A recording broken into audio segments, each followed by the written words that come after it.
விசேஷம் 5வது அதிகாரம் வசனம் 1-7 வரைக்கும்.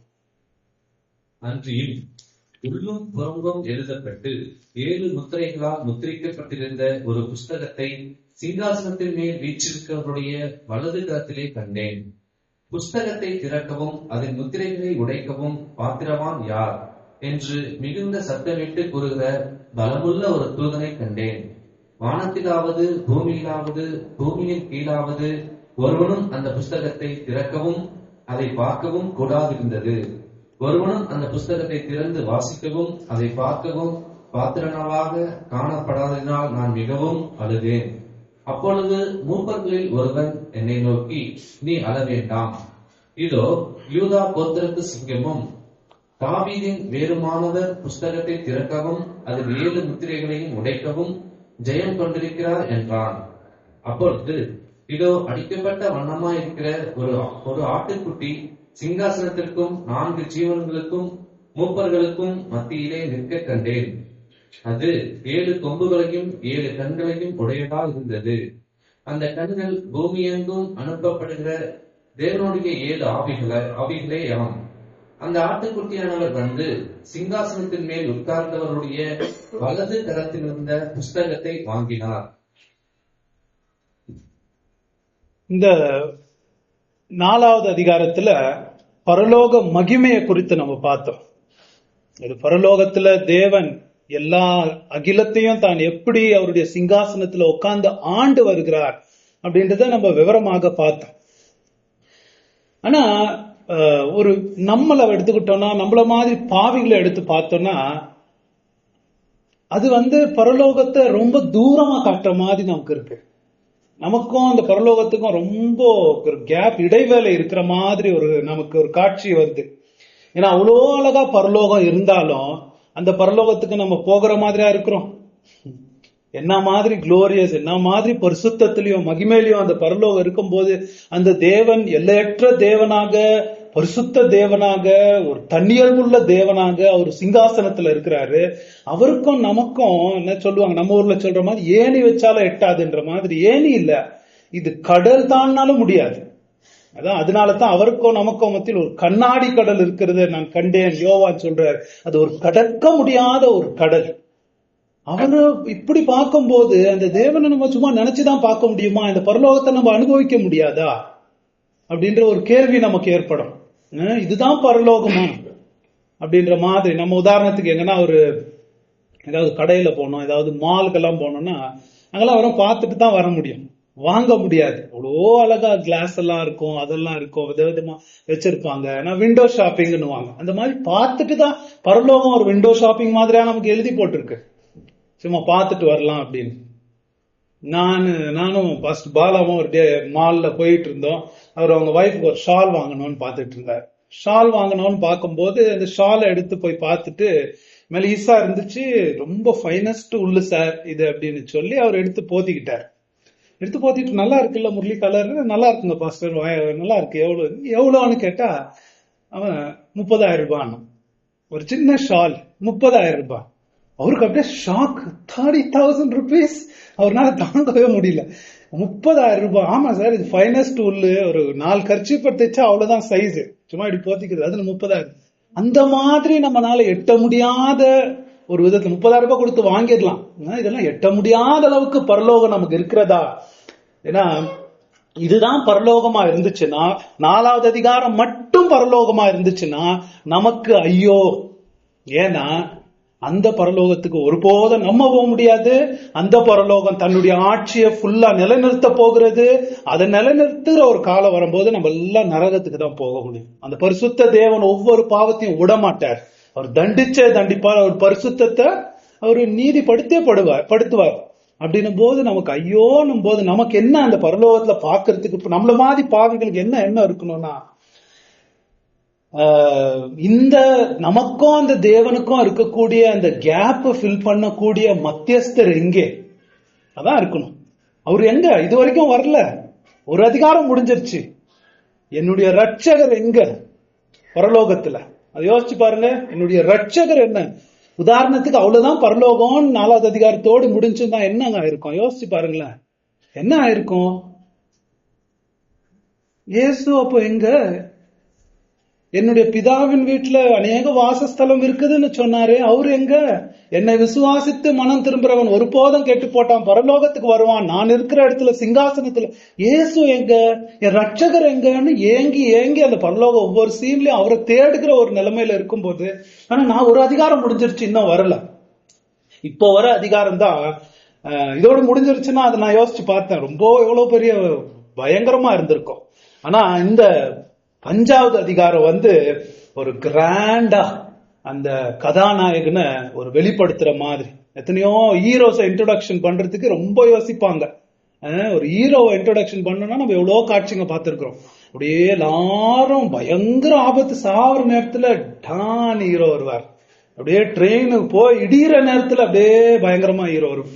பிளேன் போய் கீழே போய் கிராஷ் ஆகும்போது தான் சூப்பர்மேன் அதை அப்படியே பிடிச்சி அழுக்க தூக்கிட்டு போயிடுவார். அந்த மாதிரி கைத்தட்டுற மாதிரி நம்ம காட்சிகள் வருது. ஆனா எதுக்குமே இதுக்கு ஈடு வரவே முடியாது. அந்த மாதிரி ஒரு பிரம்மாண்டமான ஒரு இன்ட்ரோடக்ஷன் பரலோகத்துல இயேசுக்கு கொடுக்கப்படுது. ஏன்னா பரலோகத்தின் கதாநாயகனே இயேசுதான் அப்படின்ற அளவுக்கு நமக்கு காண்பிக்கிற மாதிரி அழகா இதுல ரொம்ப அதிசயமாக இதுல வர்றத நம்ம பார்க்கலாங்க. அவரை நம்ம இங்க சந்திக்கிறோம். அந்த உலகத்தையே ஆளுகிற சகல உரிமையும் வல்லமையும். ஏன்னா இந்த பாவ உலகத்துல, பாவத்தினால சபிக்கப்பட்ட உலகத்துல இருக்கக்கூடிய ஒரு கதாநாயகன் யாரா இருக்க முடியும்? இந்த உலகத்தை பாவத்திலிருந்து ரட்சிக்கக்கூடியவர் தானே ஹீரோவா இருக்க முடியும், இல்லைங்களா? வேற யாரு இருக்க முடியும்? பாவம் தான் நம்மளுக்கு இந்த கதியில் நம்மள கொண்டு வந்திருக்கு.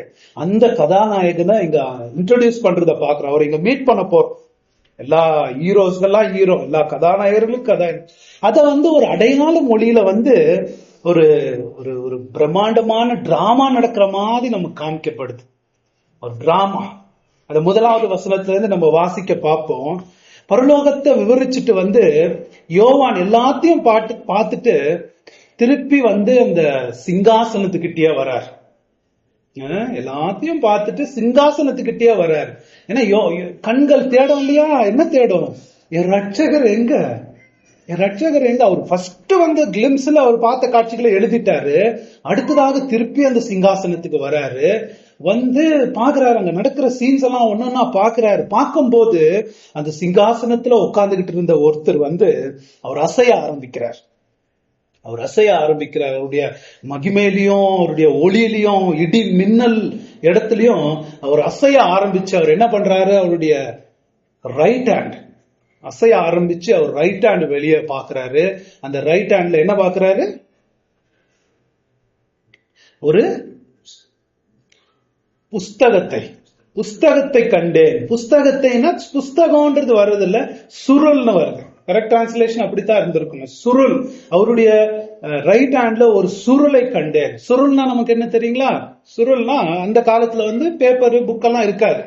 அந்த காலத்துல இந்த மிருகத்தோல்லையும் எழுதிட்டு அதை எப்படி மடிச்சு விடுவாங்க, இப்படித்தான் பிரிப்பாங்க, சென்டர்ல மடிச்சு விடுவாங்க. அந்த மாதிரி ஒரு சுருள் அவர் கையில கண்டேன். இது என்ன சுருள்?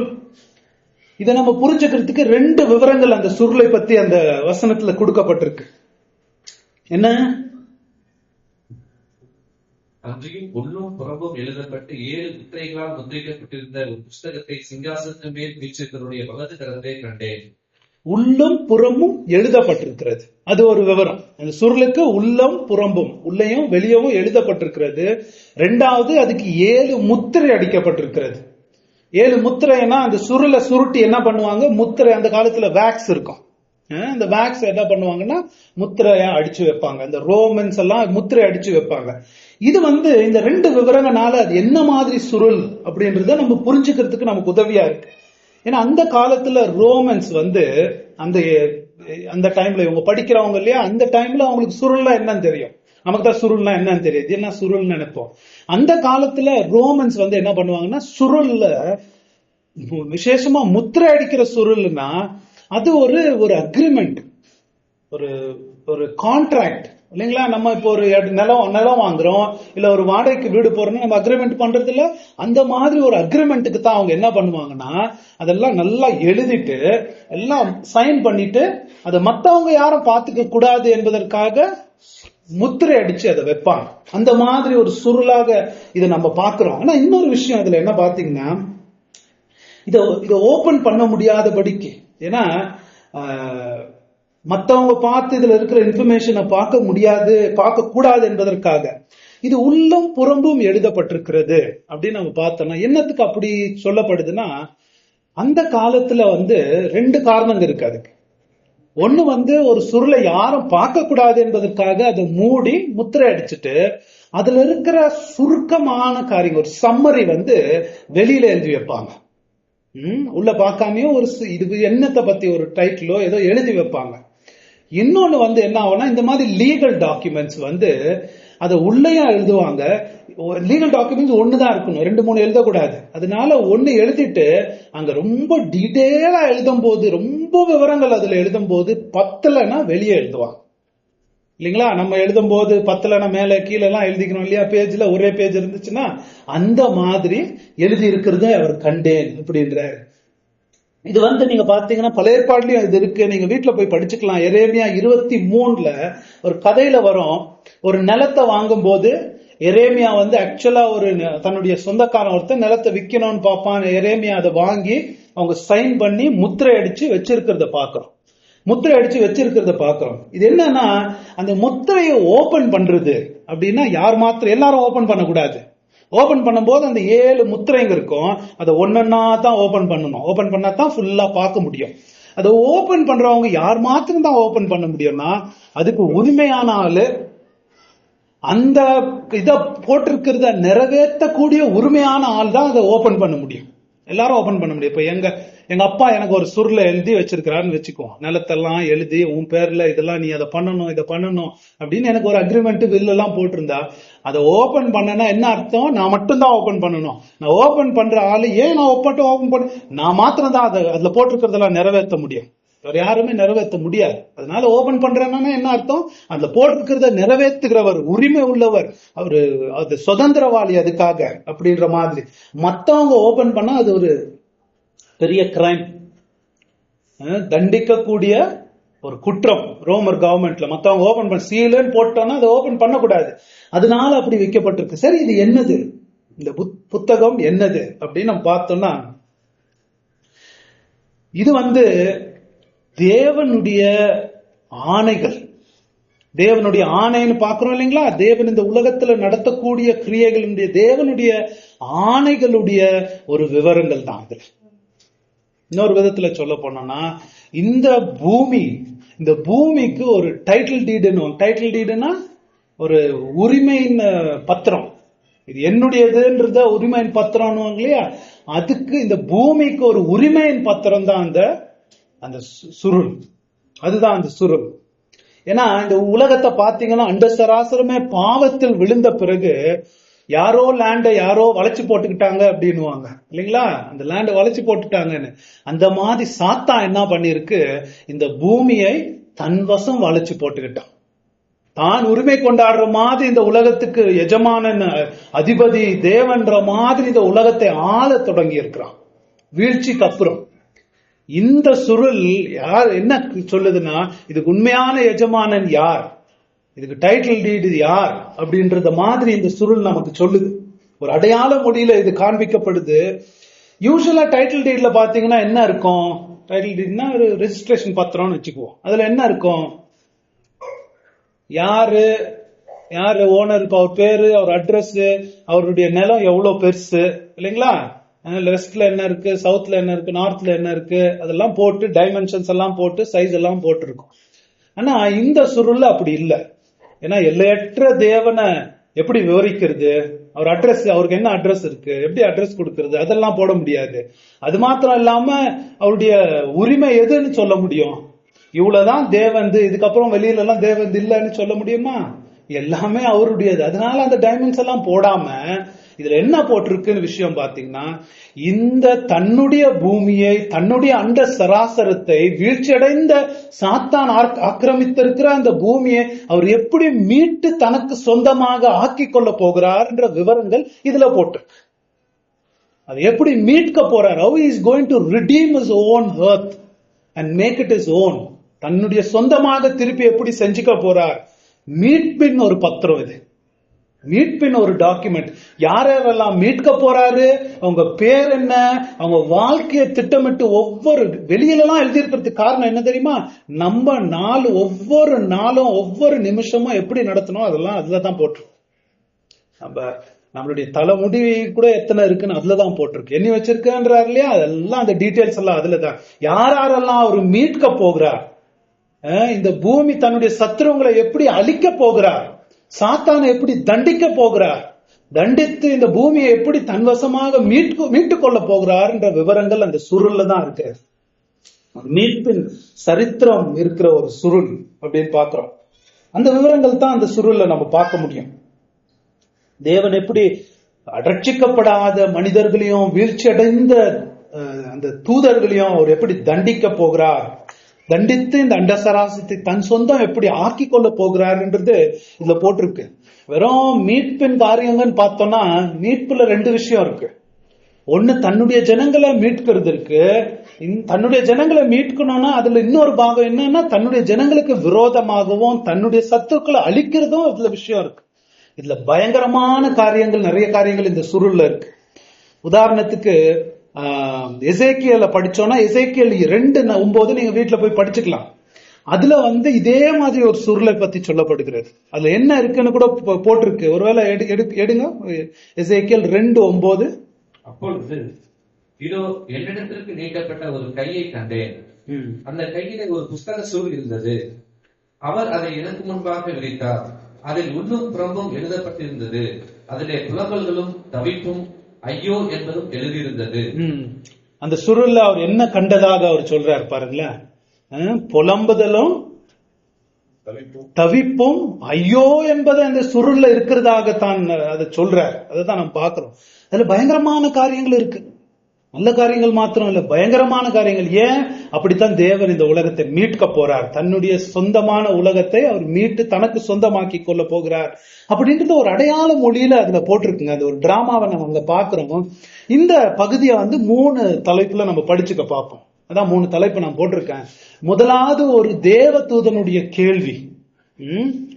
கேள்வியை நம்ம பார்க்க போறோம்.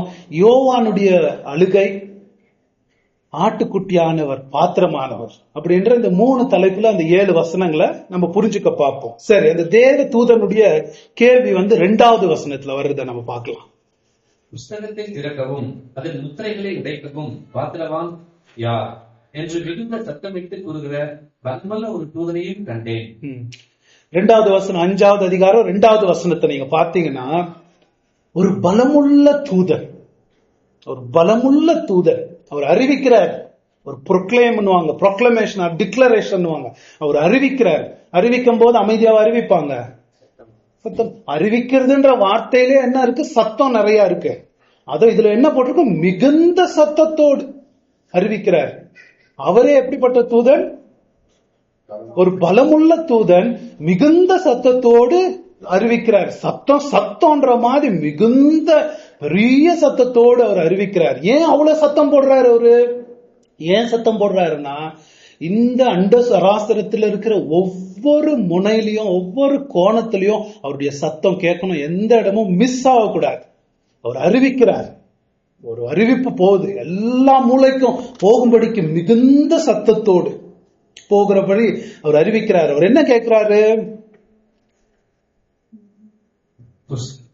புஸ்தகத்தை திறக்கவும் அதன் முத்திரைகளை உடைக்கவும் பாத்திரவான் யார்?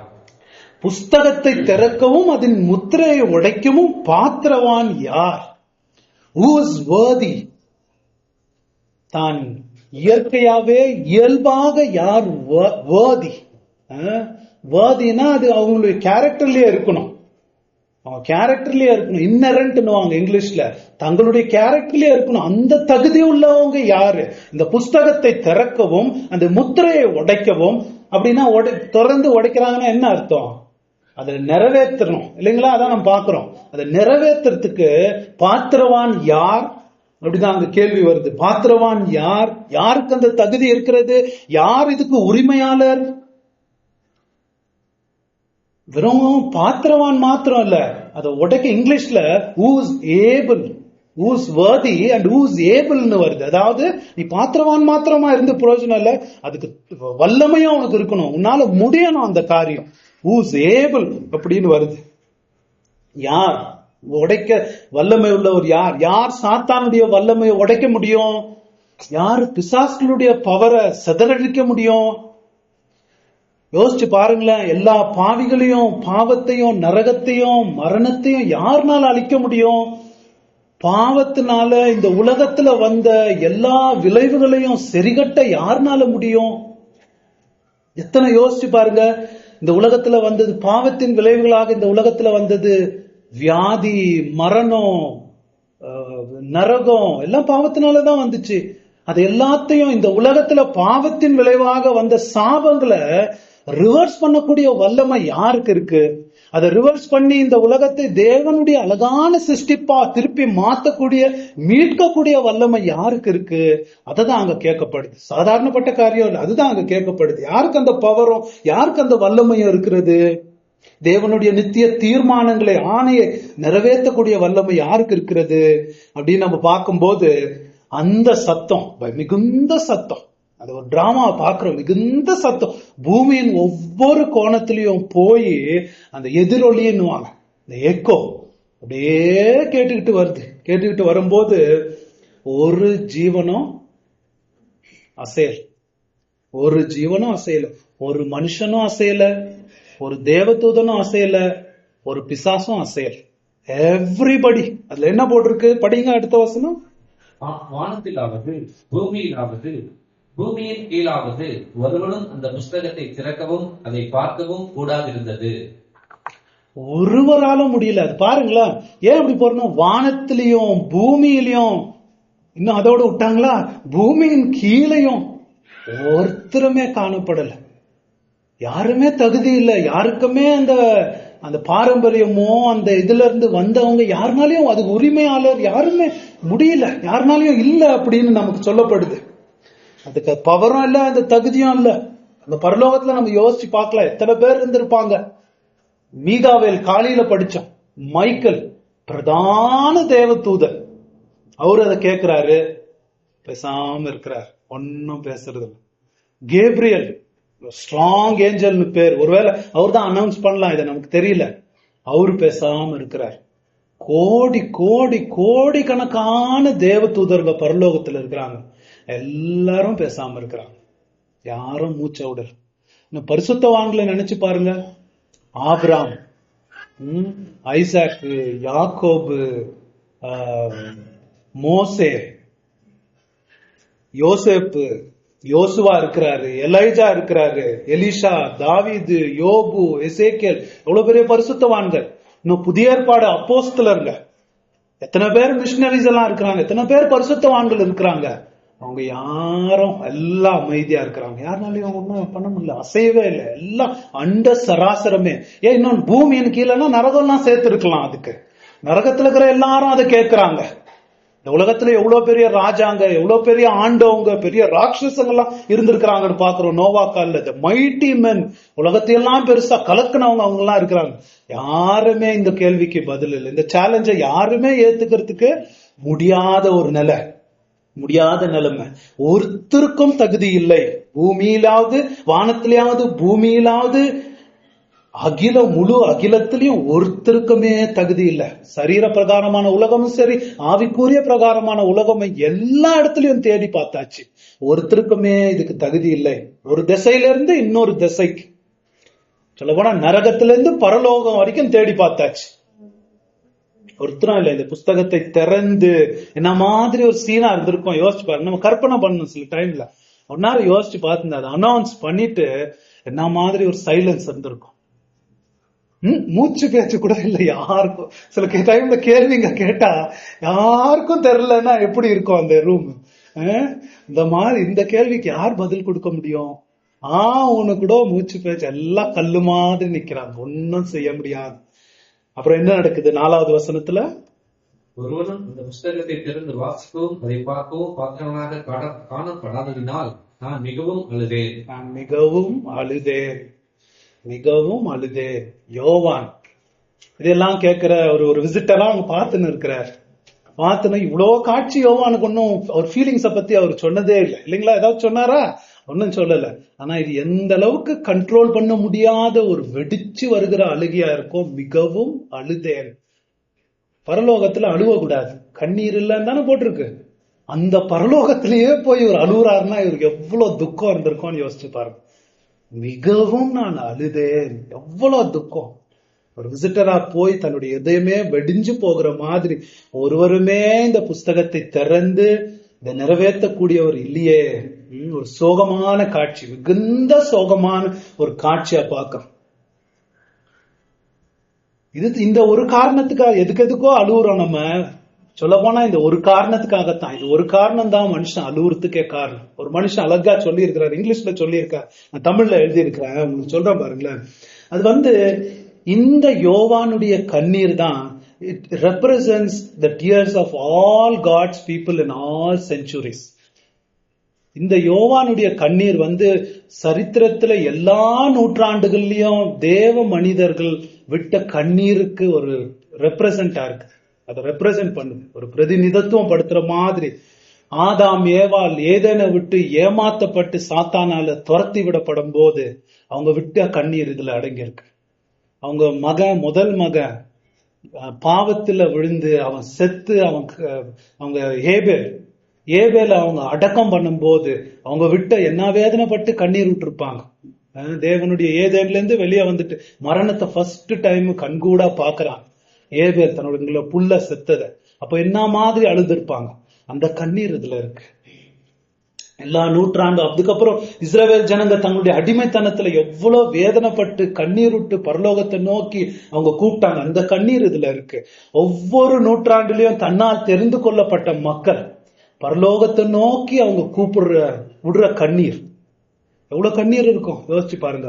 அவங்க வாழ்க்கையில வர உபத்திரவங்கள், கஷ்டங்கள், பாடுகள், எவ்வளவு வேதனைகள், வியாதினால அவங்க படுற கஷ்டம், பாவத்தின் விளைவாக மனித குலம் விடுற எல்லா கண்ணீரும் இதுதாங்க. அதை ஒரு ரெப்ரசன்ட் பண்ற மாதிரி யோவான் கண்ணீர் விடுறாரு. ஏன்?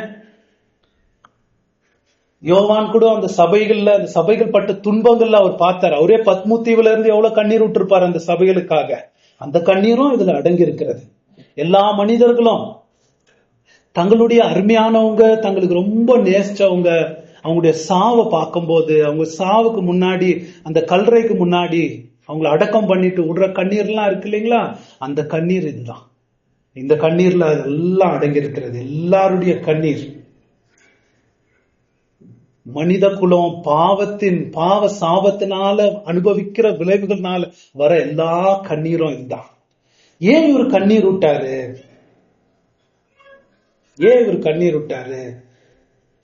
ஏன்னா அந்த சுருள் என்ன சுருள், அந்த சுருள் எதை பத்தி போட்டிருக்குன்னு நான் சொன்ன உங்களுக்கு, மீட்பின் சரித்திரம். தேவன் அவள் அழகான சிருஷ்டிப்ப அவர் சிருஷ்டி பண்ணியிருந்தாரு. கண்ணீரே இல்லாம பாவமே இல்லாத சிருஷ்டிப்ப பண்ணியிருந்தாரு.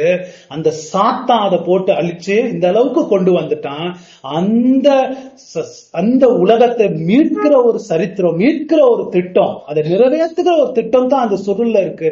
அதை தொடர்ந்து நிறைவேற்றக்கூடியவங்க இல்லைன்னா இது இப்படியேதான் இருக்க போதா? இதுக்கு மாறவே மாறாதா? இன்னும் எத்தனை பேர் சாகணும், இன்னும் எத்தனை பேர் கண்ணீர் விடணும், இன்னும் எத்தனை பேர் அழுவணும், எவ்வளவு கஷ்டப்படணும் இன்னுமே அப்படின்றது. இது இப்படிதான் போக போதா சதா காலமும்? சாத்தான் இப்படித்தான் எல்லாரையும் ஏமாத்தி நரகத்துல போகுதான்ற வேதனை, துயரம், அதை நினைச்சு அவர் அழுவுறார். அந்த சுருளை திறக்கப்படாதது நம்ம உணர்ந்தோம்னா நமக்கும் அழுவுறோம். அதான் நம்ம புரிஞ்சுக்கணும். துறக்கிறதுக்கு ஒருத்தருமே இல்லையா? பாவத்தில் விழுந்து சாபத்தினால விழுந்த மனித குலத்தை மீட்க முடிகிற ஒருத்தருமே இல்லையா? அப்படிதான் அங்க அந்த உணரப்படுது. ஏன்னா யோசிச்சு பாருங்க, கடவுளுடைய தீர்மானம், மீட்பின் தீர்மானம் தான் அந்த சுருள்ல இருக்கும்போது அதை தொடர்ந்து நிறைவேற்றக்கூடியவங்க ஒருத்தரும் இல்லைன்னா நம்ம வாழ்க்கையை யோசிச்சு பார்ப்போம். ஒரு மீட்பு காண்டி நமக்கு இல்லைன்னா என்னங்க நம்பிக்கை இருக்கு மனுஷனுக்கு? இங்கிலீஷ்ல ஒரு டிஸ்பேர்னுவாங்க. டிஸ்பேர்னா தமிழ்ல என்ன சொல்றதுன்னு தெரியல. ஒரு நம்பிக்கையே இல்லாத ஒரு நிலைமை, பயங்கரமான ஒரு நிலைமை. எப்படின்னா ஒரு உதாரணம் சொல்ல போனா, காயின் அவன் ஏவேல கொன்னுட்டான். கொன்ன பிறகு அவனுக்கு என்ன இருக்கு? இன்னுமே தன்னுடைய பெற்றோருங்க அவன் மேல கோபமா இருக்கிறாங்க இல்லைங்களா. ஏபேலுடைய ரத்தம் அவனுக்கு விரோதமா கூக்குரல் இடுதுன்னு நம்ம பாக்குறோம். அந்த ரத்தம் விடமாட்டேங்குது. கடவுள் அவன் மேல கோபமா இருந்து அவனுக்கு ஒரு சாபத்தை கொடுத்தாரு. என்ன சாபம்? என்னுடைய பிரசன்னத்துல இருந்து நீ போய் ஒரு வாண்டரரா, பரதேசியா பூமியில சுத்திக்கிட்டு இருக்க போற, என் பிரசன்னமே அவனுக்கு இருக்க போறதுல விரட்டி விட்டார். அப்ப காயின் என்ன கத்துனான் தெரியுங்களா? ஐயோ என்னுடைய தண்டனை, ஐ cannot bear, தாங்க முடியாத தண்டனை இது. ஒரு மீட்பில்லாத ஒரு வாழ்க்கை தாங்க முடியாத ஒரு வாழ்க்கை. மீட்பின் சரித்திரம் உலகத்துக்கே இல்லைன்னா என்னதான் முடிய போகுது? இதெல்லாம் நரகத்துல போய் முடிய போதா? அதனோட விளைவை நினைச்சு பாக்குறார். யூதாஸ் காரியத்தை நினைச்சு பாருங்க, அவன் எவ்வளவு பயங்கரம். ஆண்டவர் பார்த்துட்டு அவனுக்கு மீட்பே இல்ல, இவன் பெறவாம இருந்தாலே நலமா இருக்குமே அப்படின்னார். அதுதான் நம்மளுடைய நிலைமை. மீட்பு காண்டி இல்லாம போச்சுன்னா பெரிய பயங்கரம் அடங்கி இருக்கு மீட்பு காண்டி. அதெல்லாம் நினைத்து நித்திய ஆத்மாக்கு ஒரு நம்பிக்கையே இல்லையான்னு நினைத்து அதை உணர்ந்து யோவான் அழுகுறார். உணர்ந்தோம்னா நமக்கும் அழுகுதான் வரும். நம்ம வாழ்க்கையில மீட்பு இல்ல, மீட்புன்றது ஒண்ணு இல்லைன்னா என்ன பண்ணுவோம்? நம்ம பயங்கரமா அழுக மாட்டோம். பயங்கரமான ஒரு நிலைமை. அதை நினைத்து யோவான் அழுகுறார். அவ்வளவு அழுகும் போது என்ன ஆகுது? தொடர்ந்து படிங்க. அப்பொழுது மூப்பர்களில் ஒருவன் என்னை நோக்கி, நீ அழ வேண்டாம், இதோ யூதா கோத்திரத்து சிங்கமும் தாவீதின் வேறுமானவர் புஸ்தகத்தை திறக்கவும் அதன் 7 முத்திரைகளையும் உடைக்கவும் ஜெயம் கொண்டிருக்கிறார் என்றான். இந்த மாதிரி தாங்க முடியாத வேதனையில, அழுவக்கூடாத ஒரு இடத்துல, கண்ணீரே இல்லாத இடத்துல மிகவும் அழுதேன்ற மாதிரி. ஏன்னா இன்னுமே உலகமும் சரி ஆத்துமாக்களும் எல்லாமே சாத்தானுக்கு ஒப்பு கொடுக்கப்பட்ட ஒரு நிலையில ஆயிரமே. இன்னுமே வெளியே இல்லையே, இந்த மாதிரித்தானே எல்லாருமே அழிய போறாங்கன்ற ஒரு நிலையில மிகவும் அழுதேன்ற ஒரு நேரத்துல ஒருத்தர் அந்த சீனுக்கு வரார். ஒருத்தர் அந்த சீனுக்கு அவர் வர ஸ்டைலே இப்படித்தான். எங்க பாத்தீங்கன்னா இயேசுடைய ஸ்டைல பாத்தீங்கன்னா யாருமே செய்ய முடியாத ஒரு இடத்துக்கு தான் அவர் வர்றது இல்லைங்களா. சுவிசேஷத்தெல்லாம் பாருங்களேன், அந்த இதை பார்க்க முடியும் பேட்டர்ன். எல்லாருமே முடிஞ்ச பிறகுதான் அவர் வருது. யாருமே இல்லாத வேற யாராவது பாவங்களுக்காக மனிதர் குலத்துக்காக சாகணும்னு யாராவது இருந்திருந்தா இயேசு வந்தே இருந்திருக்க மாட்டார். இதான் அவர் அனுப்பியே இருந்திருக்க மாட்டார். யாருமே இல்ல அப்படின்னும் போது அந்த கண்ணீர், பாவத்தின் விளைவை உணர்ந்து பாவத்தை உணர்ந்து கண்ணீர் விடுற அந்த கண்ணீருக்கு அந்த மனுஷனுக்கு தான் வரார். அதுதான் நம்ம பாக்குறோம். இங்க மிகவும் அழுது என்ற சீன்ல ஒரு கதாநாயகன், நான் சொன்ன மாதிரி ஒரு கதாநாயகன், பரலோக கதாநாயகன் மாதிரி அந்த இடத்துல கண்ணீரை துடைக்க அவர் வருகிறார். வரும்போது அவரு 5வது வசனத்துல அந்த மூப்பர், ஒரு எல்டர் நம்ம பார்த்தோம், 24 எல்டர்ஸ் பார்த்தோம். அதுல ஒருத்தர் அவர் எந்திரிச்சு, நீ அழுவாத, நீ அழுகாத, ஏன்? இதோ யூதா கோத்திரத்து சிங்கமும் தாவீதின் வேறுமானவர் புஸ்தகத்தை திறக்கவும் அந்த 7 முத்திரைகளை உடைக்கவும் ஜெயம் கொண்டிருக்கிறார் என்றார். இதோ யூதா கோத்திரத்தின் சிங்கம் அப்படின்னு, இதோ பியோல்டுன்னு ஆரம்பிக்கிறார் யோவான். அந்த துக்கத்திலையும் அந்த வேதனையிலும் அழுதுகிட்டு இருக்கும் போது அவர் அங்கேயே பார்த்துக்கிட்டு அவர் என்ன சொல்றாரு? அவரு யோவானை பார்த்திருக்க மாட்டார், அதையே பார்த்துக்கிட்டு அதோ இதோ இந்த பிஹோல்டுனா என்ன அர்த்தம்? மத்ததெல்லாம் பாக்குறத விட்டுரு, மத்ததெல்லாம் யோசிக்கிறத விட்டுட்டு மிகுந்த முழுமையான கவனத்தோடு இத பார், இதோ லுக் அப்படின்ற மாதிரி பிஹோல்ட். அவரு எப்படி அடையாளம் காட்டுறாருன்னு பாருங்களேன். யூதா கோத்திரத்தின் சிங்கமும் தாவீதின் வேறுமானவர். யூதா கோத்திரத்தின் சிங்கமும் தாவீதின் வேறுமானவர். இதை நீங்க பாத்தீங்கன்னா பழைய ஏற்பாடுல இயேசுக்கு கொடுக்கப்படுற மிக முக்கியமான 2 டைட்டில் இது. பழைய ஏற்பாடுல ஆதியாகமம் 49-48 பாத்தீங்கன்னா யாக்கோபு தன்னுடைய பிள்ளைங்களுக்கு ஆசீர்வாதம் கொடுத்துட்டு வரும்போது யூதாவை பத்தி பேசும்போது இதை அவர் கொடுக்கிறார். யூதாவே, நீ ஒரு சிங்கம் மாதிரி, நீ ஒரு சிங்கத்தை உருவாக்க போற. அந்த சிங்கம் அகிலத்தையும் எல்லாத்தையும் ஆண்டு எல்லா ஜனங்களுடைய கீழ்ப்படுதலையும் அந்த சிங்கம் சம்பாதிக்கும். அந்த சிங்கமா வரப்போகுதுன்னு ஒரு யாக்கோபு ஒரு தீர்க்க தரிசனமா சொன்னது. அதனால இயேசு யூதா கோத்திரத்திலிருந்து வந்ததாக நம்ம பார்க்கிறோம். இன்னொன்னு கூட பார்த்தோம், அவர் யூதா கோத்திரத்திலிருந்து வரணும் அப்படின்னும் போது அவர் யூதா அவருக்கு இருந்த பிள்ளைங்க செத்து போயிட்டாங்க. செத்து போயிட்டு அவர் தப்பான உறவுல மருமக மூலமா 2 குழந்தைங்க பிறந்துச்சு. அது ஒரு சாபம். ஆனா அந்த சாபத்தை நிறைவேற்றுறதுக்கு 14 நூற்றாண்டுங்க தேவன் எடுத்துட்டு தான் அந்த சாபம் யாருல முடிவுபட்டுச்சு? தாவீதுக்கு முன்பதாக முடியப்பட்டு தாவீதுக்கு அது 13 நூற்றாண்டுகள் முடிஞ்சிருச்சு. அதுக்கப்புறம் தான் 14th செஞ்சுரியில தாவீது வந்தார். அந்த கோத்திரத்துல அந்த லைன்ல இருந்துதான். இந்த ஜீனியாலஜி நீங்க பாத்தீங்கன்னா இயேசுடைய ஜீனியாலஜில பார்க்க முடியும். யூதாக்கு பிறந்த பேரேஸ் அங்க இருந்து வந்ததை நம்ம பார்க்கலாம். அடுத்ததாக அவர் கொடுக்கிற டைட்டில் என்ன? தாவீதின் வேறுமானவர். பழைய ஏற்பாடுல அநேக இடத்துல மேசியா வந்து தாவீதின் குமாரனாக இருப்பார் அப்படின்னு நிறைய இடங்கள்ல போட்டிருக்கு. அவரோட இஸ்ரவேலியே மிகப்பெரிய ராஜா அப்படின்னா தாவீது தான் சொல்லணும். ரொம்ப ஃபேமஸ் கிங் அவர். ரொம்ப பெரிய அந்த ராயல் பிளட்ல இருந்து தான் இவர் வருவாரு. டேவிட் லைன்ல இருந்து தான் இவர் வருவாரு. அதுக்காகத்தான் தாவீதின் வேறுமானவர். ஆனா இதுவரைக்கும் உலகத்துக்கு அவர் வரும்போது இதுவரைக்கும் உலகம் வந்து அவரை யூதா குலத்தின் சிங்கமாகவோ தாவீதின் குமாரனாகவோ அவர் பார்த்தாங்களா? அவர் பார்த்ததில்லை. ஆனா இவரு இந்த மூப்பர் வந்து என்ன சொல்றாரு? இதோ பார், இப்ப பார்க்க போறீங்க அவர் யூதா குலத்தின் சிங்கமாக தாவீதின் வேறாக இப்ப அவர்களை பார்க்க போறீங்க, இதோ பார் அப்படின்றாரு. அவர் என்ன பண்ணாருன்னு போட்டிருக்கு? திறக்கவும் இல்ல, யூதா குலத்தின் சிங்கமும் தாவீதின் வேறுமானவர் புஸ்தகத்தை திறக்கவும் அதில் 7 முத்திரைகளை உடைக்கவும் ஜெயம் கொண்டிருக்கிறார் என்றார். ஜெயம் கொண்டிருக்கிறார். இவருக்கு டைட்டில் மாத்திரம் சொல்லாம இவர் ஜெயம் கொண்டிருக்கிறார். ஏன் அப்படின்னா இவருக்கு தகுதி இருக்கிறது மாத்திரம் இல்லாம அந்த தகுதியை நிரூபிச்சிருக்கிறார். ஏதாவது செய்யறதுக்கு ஒரு வேலை கொடுக்கணும்னா முதல்ல நிரூபிச்சிருக்கணும் இல்லையா? நிரூபிச்சிருக்கணும். இவர் ஏதாவது செஞ்சு நிரூபிச்சிருக்கிறாரா? இது வரைக்கும் ஏதாவது போர் செஞ்சு நிரூபிச்சிருக்கிறாரா? அப்படின்னா இந்த உலகத்திலேயே அண்ட சராசரத்திலேயே செய்யக்கூடாத பெரிய போரை செய்து இவர் தன்னை நிரூபித்து இருக்கிறார். அதை தான் நாம் பார்க்கிறோம். பெரிய போர். அதை எப்படி செஞ்சிருக்கிறாரு? அவர் இந்த உலகத்துக்கு வந்து பார்த்தோம், ஆட்டுக்குட்டியாக இந்த உலகத்துக்கு வந்து பாவத்தை சுமந்து, அவர்னால யூதா குலத்தின் சிங்கம் தான் அப்பவும், தாவீதின் குமாரன் தான் அப்பவும்.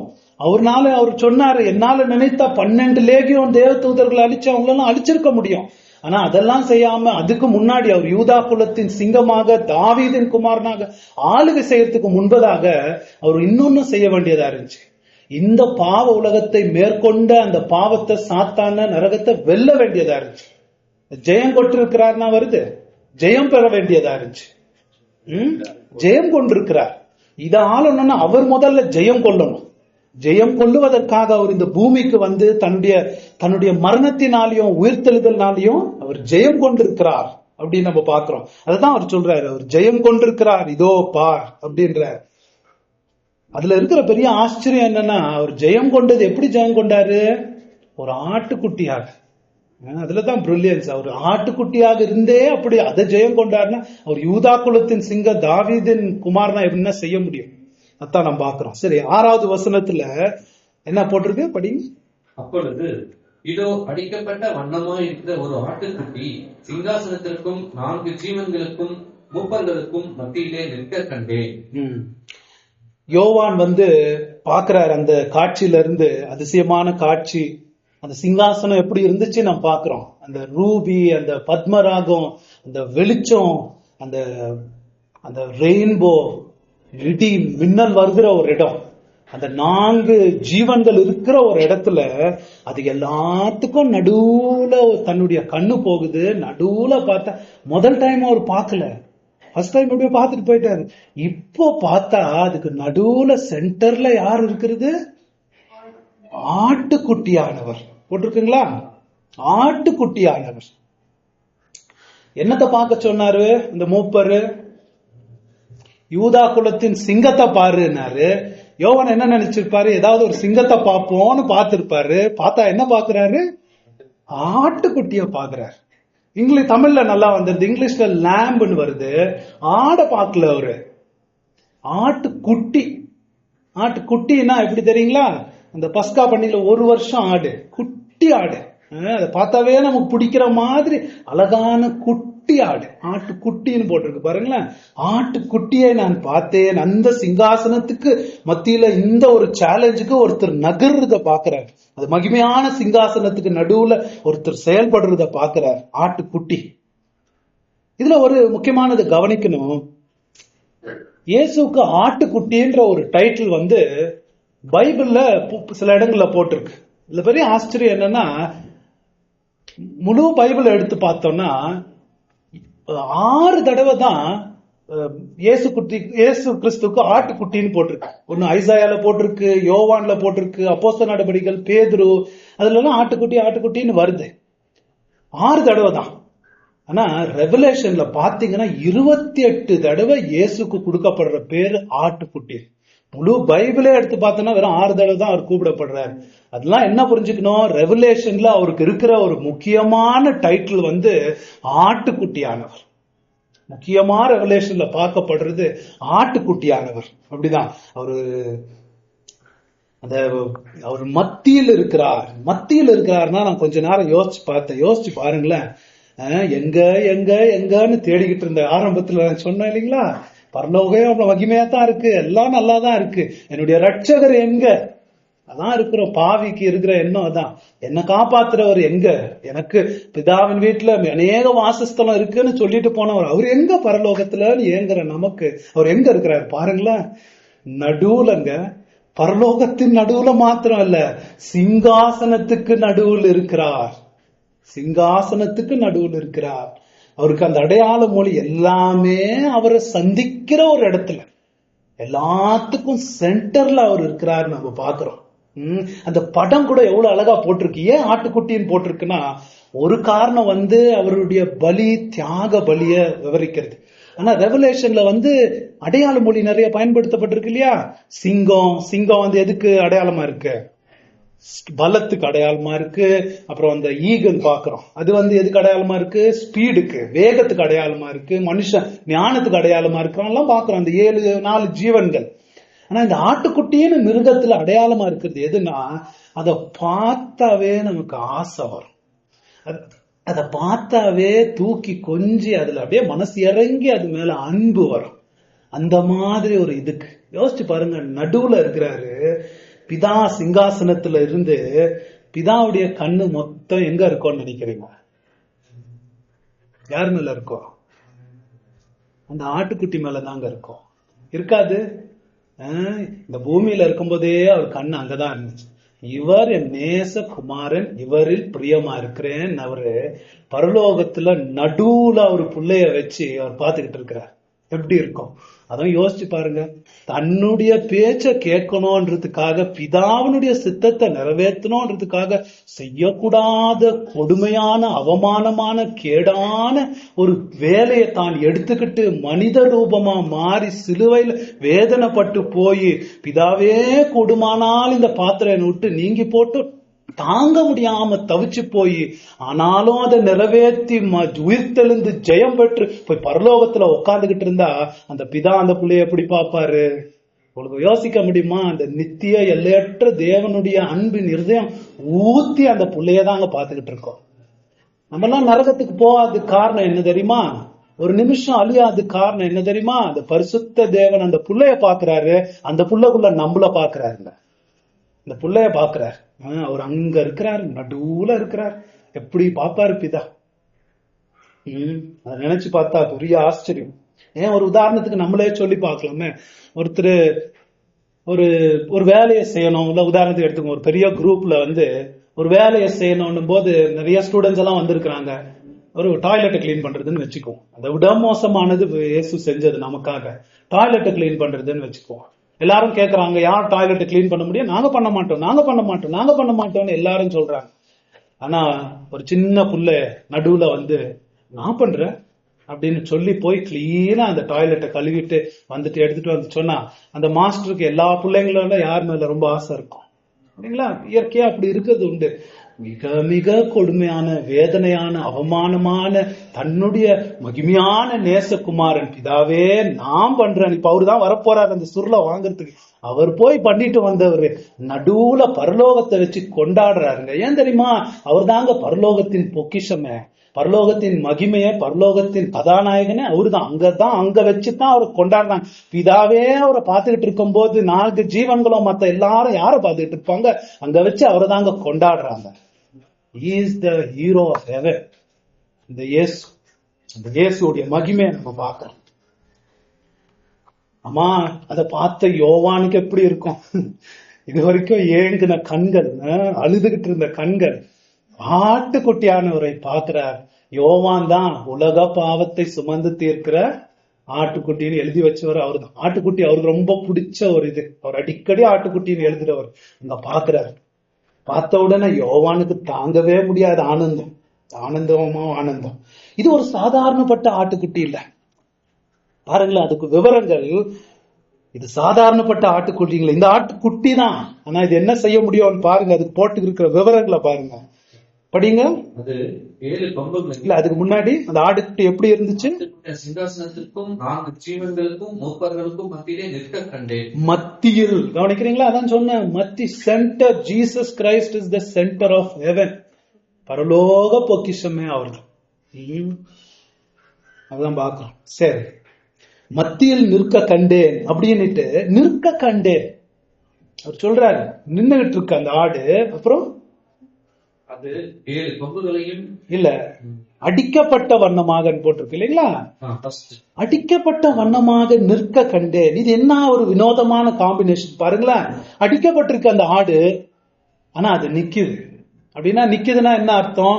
செத்து இல்ல, உயிரோடு தான் இருக்கு. ஆனா செத்த அடையாளங்கள் அதுக்கு இருக்கு, செத்த காயங்கள் அதுக்கு இருக்கு. பரலோகத்துல அந்த மகிமையில அந்த காயங்கள் காணுகிற வண்ணமாக பரலோகத்தில் இருக்கிறது. அது உயிரோடு இருக்கிறது. ஏன்னா எப்படி வந்துச்சு அந்த காயங்கள் அந்த இதுக்கு, நாட்டுக்கு? இந்த பூமியும் இந்த நரகத்தின் வல்லமைகள் எல்லாம் பிதாவின் தீர்மானத்தின்படி அதுக்கு விரோதமாக எழும்பி அந்த ஆட்டுக்குட்டியை கொன்னு போட்டதை நம்ம பார்க்கிறோம். அந்த ஆட்டுக்குட்டி கொன்னு போட்ட அந்த ஆட்டுக்குட்டி செத்துதான் போச்சு, ஆனா உயிரோடு வந்துச்சு. அத விவரிக்கிற விதத்துல அங்க நிக்குது, ஆனா மரணத்தின் காயங்களோடு பரலோகத்துல இருக்கு. இயேசு கிறிஸ்து உயிர்த்தெழும் போது அந்த சீஷர்களுக்கு காட்சி அளித்தார் இல்லையா? காட்சி அளிக்கும் போது அவர் அந்த காட்டினார். அவங்களுக்கு ஞாபகம் இருக்குன்னு படிச்சோம் யோவான்ல. அவர் கையில இருக்கிற காயம், அவர் யோவானை தொடர்ந்து கைவிடணும்னு சொன்னிய பார்ப்பான்னு காயங்களை காமிச்சார். அடிக்கப்பட்ட வண்ணமாக பரலோகத்துல. யோசிச்சு பாருங்களேன். அதை பார்த்தா ஒரு டைம்ல நம்ம நினைக்கிறது, பரலோகத்தை பார்த்து இயேசு ஆராதிக்கணும்னா இந்த காயங்கள் தாங்க. அதனால தான் நம்ம அங்க இருக்க போறோம். இந்த காயங்கள் அடிக்கப்பட்ட வண்ணமாக இருக்குது. யோவான் பார்க்கும் போது நமக்கு சொல்லணும், உண்மையான விசுவாசிகளுக்கு மனதெல்லாம் பொங்கி போவோம் அதை படிக்கும் போது. என் தேவன் காயங்களோடு பரலோகத்துல இருக்கிறார். யாருனால வந்த காயம் அது? ஏனால. சரி, அங்க பாக்குறோம் ஒரு மகிமையாக அந்த ஆட்டுக்குட்டி இருக்கிறது. சரி, தொடர்ந்து படிங்க. அது 7 கொம்புகளையும் 7 கண்களையும் உடையதாய் இருந்தது. அந்த விவரிக்கிற வண்ணமாக 7 கொம்புகள். அந்த ஆடை யோசிச்சு பாருங்க. அந்த ஆட்டுக்கு அடையாள மொழி இது நம்ம கற்பனை பண்ணி போர்டுல எல்லாம் எழுதுறதுக்கு இது போடல. அதுக்கு பின்னாடி இருக்கிற ஃபிகரேட்டிவ் லாங்குவேஜ்னா அந்த லாங்குவேஜுக்கு பின்னாடி இருக்கிற அர்த்தத்தை பார்த்து நம்ம புரிஞ்சுக்கணும்.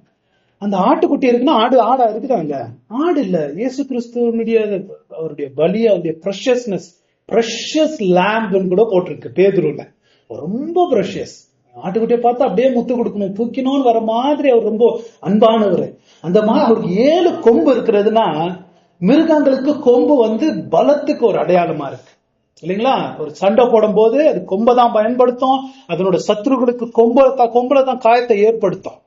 அதோட பலத்துக்கு 7ன்றது பரிபூர்ணத்தை குறிக்கிறது. அப்படின்னா என்ன அர்த்தம்? ஆடா இருக்கிறாருன்னு பார்க்காதீங்க, சர்வ வல்லமை உள்ள பவர் அவருக்கு இருக்கு.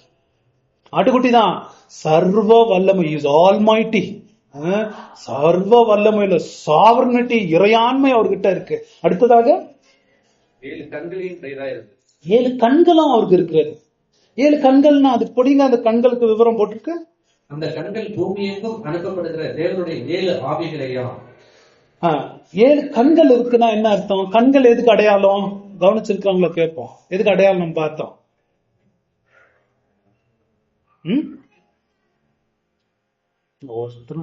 அந்த கேள்வி கேட்டவனு, ஏஞ்சல் கேள்வி கேட்டவனு அமைதி ஆயிடுச்சு. அந்த கண்கள், அந்த 4 ஜீவன்களுக்கு உடம்பெல்லாம் கண்கள் இருந்துச்சு நம்ம பார்க்கிறோம். அது எதுக்கு அடையாளம் நான் சொன்னேன்?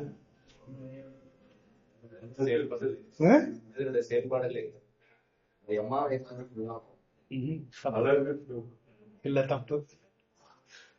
சரி, நானே சொல்றேன். கண்கள் நாலேஜ், அறிவுக்கு அடையாளம். அவங்களுக்கு அந்த அளவுக்கு அறிவு இருக்கிறது. ஏன்னா கண்கள் மூலமா தானே அறிவு நமக்கு ஏற்படுது. அறிவு, இட் ஸ்டாண்ட்ஸ் ஃபார் நாலேஜ். அவருக்கு 7 கண்கள் இருக்குன்னா is not only almighty, is also omniscience இங்கிலீஷ்ல. சகலத்தையும் அறிந்தவர், தேவனுக்கு ஒப்பானவர், சகலமும் அறிந்தவர். கண்கள் ஓம்னிஷியன்ட், ஒரு சகலத்தையும் அறிந்தவராக இருக்கிறது. அதனால தான் அது போட்டிருக்கு 7 கண்கள். அவருடைய 7 அறிவு எப்படி வருகிறதுன்ற ஒரு விவரம் கூட போட்டிருக்கு. பரிசுத்த ஆவியானவர் உலகம் எங்கும் எப்படி வருது? அந்த கண்கள் பூமி எங்கும் அனுப்பப்படுகிற தேவனுடைய 7 ஆவிகள். 7 ஆவி அவர் தானே அனுப்பினார், ஹோலி ஸ்பிரிட்ட. 7 ஆவிகள். அவர் இப்ப ஜட்ஜ்மெண்ட்டுக்கு எந்திரிக்க போறாரு, எல்லாரையும் நியாயம் தீர்க்க எந்திரிக்க போறாரு. அந்த 7 ஆவிகள், 7 ஆவிகள்னா 7 ஆவி இல்ல, ஹோலி ஸ்பிரிட் அதை குறிக்கிறது. நம்ம பார்த்தோம் அவருடைய பரிபூர்ணமான 7 விதமான பணியை குறிக்கிறது. அந்த 7 ஆவிகள் மூலமா தான் அவருக்கு பரிபூர்ண அறிவு வருகிறது. ஹோலி ஸ்பிரிட் மூலமா தான் தேவனுக்கு சகலத்தையும், ஒவ்வொரு மனுஷனையும் ரட்சிக்கணும், ஒரு மனுஷனை நியாயம் தீர்க்கணும்ன்றது பரிசுத்தாவி தான் இப்ப செஞ்சுட்டு வருது. அவர் இல்லாம இருக்கலாம், அவர் பரலோகத்துல இருக்கிறாரு. அவருடைய பிரசனம் நமக்கு மத்தியில் எப்படி இருக்கு? ஹோலி ஸ்பிரிட் மூலமா இருக்கு. ஹோலி ஸ்பிரிட் தான் இங்க சத்தியத்தை கேட்காதவர்களை நியாயம் தீர்க்கிறவர் கூட. யோவான் 6:16 நம்ம பார்த்தோம். அவர் பாவத்தை குறித்தும் நியாய தீர்ப்பை குறித்தும் நீதியை குறித்தும் கண்டித்து உணர்த்துவார். 2 வார்த்தைகள் அது. சில பேருக்கு உணர்த்துவாரு, சில பேரை கண்டித்து நியாயம் தீர்த்து விடுவார். அவர் தான் ஜட்ஜ் பண்ணி வைக்கிறது. கிரிமினல்ஸ் யாரு நியாயம் தீர்க்கணும்னு முடிவு பண்றவர் அவர் தான்.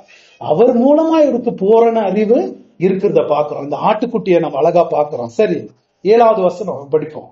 அந்த ஆட்டுக்குட்டியானவர் சிங்காசனத்தின் மேல் உட்கார்ந்தவருடைய வலது கரத்திலிருந்து புஸ்தகத்தை வாங்கினார்.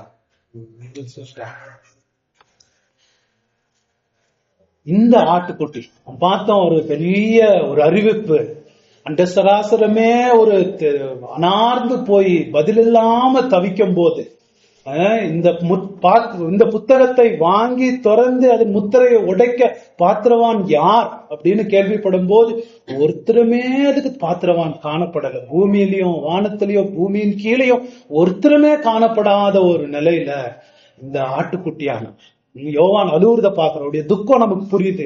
ஏன் அழுகிறாருன்னு துக்கத்தை புரிஞ்சவன இவர் எந்திரிச்சு வரார். இவர் எந்திரிச்சு என்ன அதனோட அந்த பிரம்மாண்டமான ஒரு சீனுங்க அது. இவர் எந்திரிச்சு அந்த புஸ்தகத்தை வாங்கும் போது நம்ம ஊர்ல எல்லாம் விசில் தான் அடிப்பாங்க. என்ன ஒரு மியூசிக், என்ன ஒரு கிராண்ட். இதுதாங்க அந்த பரலோக காட்சியின் உச்ச கட்டமே. ஏன்னா 4வது அதிகாரத்துல இருந்து பரலோகத்தை பத்தி பில்ட் பண்ணி சொல்லிக்கிட்டு வந்தது இங்க கொண்டு வந்து விடுறதுக்கு தான். இத நமக்கு உணர்த்துவதற்காகத்தான் அந்த பரலோக காட்சியில அவர் அந்த முத்திரையை அவர் வாங்குறாரு. என்ன வேற யாராவது இத பத்தி கனவுல கூட யோசிச்சிருக்க முடியுமா? நான் யோசிச்சு பார்த்தேன். வேற யாராவது யோசிச்சிருந்தாங்கன்னா யோசிச்ச இடத்துலயே பஸ்மா இருக்க முடியும். யாருக்கு தைரியம் இருக்கு அந்த சிங்காசனத்துக்கு, அந்த பரிசுத்த தேவனுக்கும் முன்பதாக போய் அந்த முத்திரையை வாங்குறதுக்கு யாருனால முடியும்? எல்லாம் கப்செப்புன்னு இருக்குல்ல, இவரு போக முடியும். ஏன்னா இவர் அந்த சிங்காசனத்தின் மகிமையெல்லாம் இவருக்கு ஒன்னும் செய்ய முடியாது. அதனோட மகிமை எல்லாம், ஏன்னா இவர் இருக்கிற இடமே அதுதானுங்க.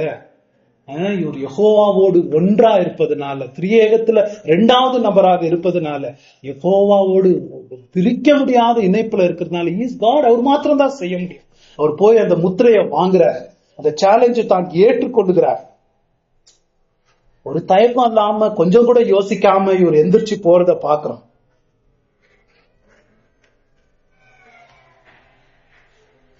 அத பாருங்களேன், அந்த உலக பாவத்தை சுமந்து தீர்த்த ஆட்டுக்குட்டியாக ஜெயம் பெற்றவராக அவர் அந்த முத்திரையை வாங்க போறார். இந்த முத்திரையை வாங்க போறார். இதுக்கு சரியான ரெஸ்பான்ஸ் நம்ம முடிப்போம். இதுக்கு ஒரு சரியான பதில் என்ன? இதை நம்ம படிச்சிருக்கிறோம். நான் ஒரு குளோரியஸ், இந்த மீட்பின் சரித்திரத்தின் கதாநாயகனாக பாவத்துல நரகத்துல பாவத்தின் சாபங்கள்னால கஷ்டப்படுற உலகம், மரணத்துல போய் முடிந்து நரகத்துல போய் விழுகிற உலகத்துக்கு ஒரு மீட்பின் கதாநாயகனா அவர் வரார். எல்லாரையும் மீட்கும்படிக்கு, இந்த உலகத்தை அந்த சராசரத்தை தன்னால் தெரிந்து கொள்ளப்பட்டவர்களை மீட்கும்படிக்கு அவர் வரார். அவர் வரும்போது அவரு தாண்டி இல்லாம இருந்துச்சுன்னா, நான் முதலே சொல்ற மாதிரி இயேசுடைய மதிப்பு, இயேசுடைய மகத்துவம் நாம் அடிக்கடி ஒரு ஸ்பர்ஜன் சொல்லி இருக்கிறார். ஒரு மனுஷன் நரகத்துக்கு முன்னாடி நிக்கும் போது தான் அவனுக்கு தெரியும். இந்த தேவன் வாங்கும் போது இதுக்கு நமக்கு ரெஸ்பான்ஸ் என்னவா இருக்கணும்? இதுக்கு எப்படி நம்ம பதில் கொடுக்கணும்? நன்றி கெட்ட மனிதர்கள், உணர்வில்லாத மனிதர்கள், பாவ மனிதர்களா இருக்கிற இந்த உலகத்துல இத கேட்டு கூட ஒரு உணர்வு இல்லாம திருப்பி மறந்துட்டு போயிடுவாங்க. ஆனா அது கரெக்ட் ரெஸ்பான்ஸ் எங்க கிடைக்கும்? பரலோகத்துல தான் கிடைக்கும், இல்லைங்களா? பரலோகத்துல என்ன செய்யறாங்க? இதை பார்த்தவங்க கரெக்ட் ரெஸ்பான்ஸ் பரலோகத்துல தான் அது கிடைக்கும். என்ன செய்யறாங்க? 8வது வசனத்துல அந்த புத்தகத்தை அவர் வாங்கின போது அந்த 4 ஜீவன்களும் 24 மூப்பர்களும் தங்கள் தங்கள் சுரமண்டலங்களையும் பரிசுத்தவான்களுடைய ஜெபங்களாகிய தூப வர்க்கத்தால் நிறைந்த பொற்கலசங்களையும் பிடித்துக் கொண்டு ஆட்டுக்குட்டியானவருக்கு முன்பாக வணக்கமாய் விழுந்து என்ன பண்றாங்க பாருங்களேன். இப்ப வெறும் சாதாரணமான ஆராதனை இல்ல, மியூசிக்க சேர்க்கிறாங்க. மியூசிக்க சேர்த்து எல்லோரும் சேர்ந்து சாஷ்டாங்கமாக உளுந்து அவருக்கு ஆராதனை செலுத்துறாங்க. அதுதான் கரெக்ட் ரெஸ்பான்ஸ், இல்லைங்களா? அதுதான் கரெக்ட் ரெஸ்பான்ஸ். பரலோகத்துல அதுக்குதான் கரெக்ட் கொடுக்கப்படுது. எல்லா சாபத்தை நீக்க வந்த தேவன் எல்லோருக்குமா உன்னதர். அது பாக்குறோம், எல்லோருக்குமா உன்னதர், கர்த்தாதி கர்த்தர் அப்படின்னு நம்ம பாக்குறோம். அவர் செய்த அந்த செயல் பரலோகத்தின் ஆராதனை அது தூண்டுகிறது. இதுவரைக்கும் அந்த மாதிரி ஆராதனை பார்த்தது இல்ல. சுரமண்டலங்கள் அதெல்லாம் தூப வர்க்கங்கள்லாம் எடுத்துக்கிட்டு ஆராதனை, அந்த மாதிரி இதுவரைக்கும் செய்யாத ஆராதனை அவர் தூண்டுகிறத பாக்குறோம். அந்த செயல் பயங்கரமான ஒரு பிரம்மாண்டமான ஒரு செயலாக நம்ம பாக்குறோம். சரி, பயன்பாடுக்கு ஒரு 2 காரியத்தை நான் சொல்லி முடிக்கிறேன். இதுல என்ன நம்ம கத்துக்கிறோம் அப்படின்னா, முதலாவது இந்த ஆட்டுக்குட்டியானவர் பரலோகத்துல அவர் கொடுத்திருக்கிற மகிமையை நம்ம பார்க்கிறோம். அவர் என்ன சொல்றாரு? சபைக்கு அவர்தான் தலைவர். எங்க அவருடைய சபை கூடி வருகிறதோ, எங்க 2-3 பேர் கூடி வருகிறார்களோ அங்கே அவர்களுக்கு மத்தியில் இருப்பேர் அப்படின்றார்.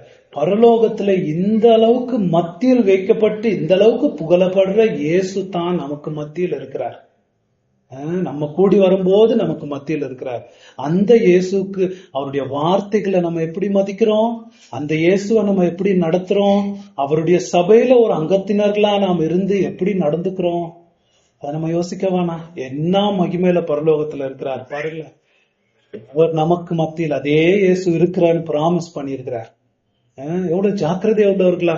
அவரிடத்துல நம்ம மாயமாலமா, அவரிடத்துல நம்ம போலித்தனமா இருந்தோம்னா அதை விட நமக்கு ஐயோ காலையில பார்த்த மாதிரி, இல்லைங்களா? அந்த இயேசு தான் நமக்கு மத்தியில் இருக்கிறார். அதை நம்ம ரொம்ப உணர்ந்துக்கணும். அவருக்கு நம்ம எப்படி ஆராதனை செலுத்தணும்? ஏன்னா அவரு ஆட்டுக்குட்டி தான், ஆனா அவருக்கு 7 கண்கள் இருக்கு. அதெல்லாம் என்ன?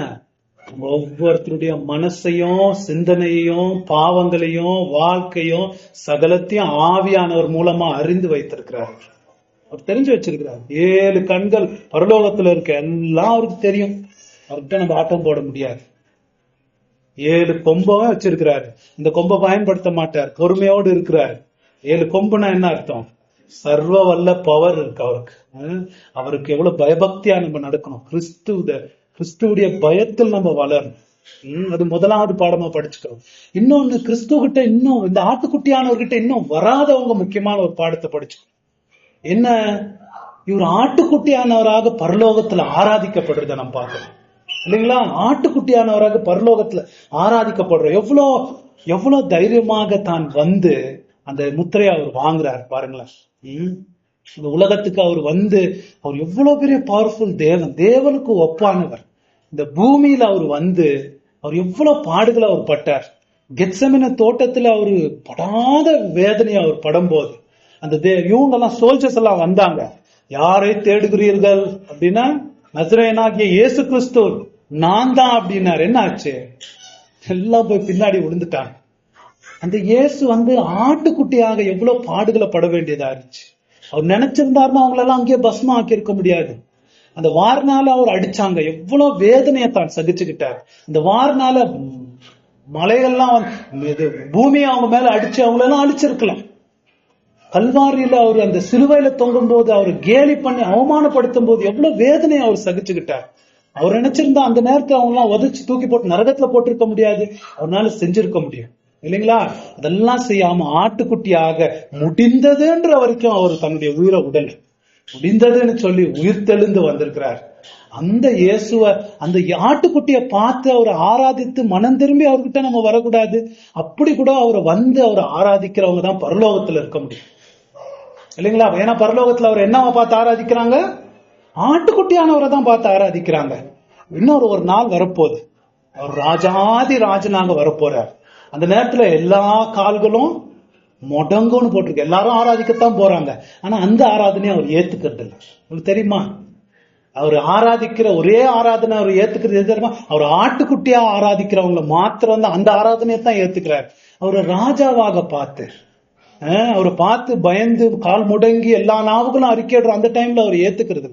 அதனால நம்ம என்ன செய்யணும்னா, இந்த இயேசுவ ஏன் அவர் ஆட்டுக்குட்டியா பாக்குறது, ஒரு பிரஷஸ் ஆடா தெரியாத ஒரு காரணம் என்ன தெரியுமா? ஒரே காரணம் தான், பாவத்தின் உணர்வு இல்லை. பாவத்தின் மெய்யான உணர்வு இல்லாத போது இயேசு ஆடு பிரஷஸா நமக்கு தெரியவே மாட்டார். நம்ம ஊர்லயும் இயேசு ஆட்டுக்குட்டியா அவருடைய தியாக பலியா பெருசா பார்த்து அவர் ஆராதிக்கிறாங்க. இயேசு கிட்ட பணம் கொடுப்பாங்க, அது கொடுப்பாங்க, இது ராஜாவா அவர் உங்களுக்கு அது கொடுப்பாரு இது கொடுப்பாருங்க. பாவத்தின் உணர்வு அது ஏற்படும் போதுதான் அந்த ஆட்டுக்குட்டியானுடைய மதிப்பு தெரியும்.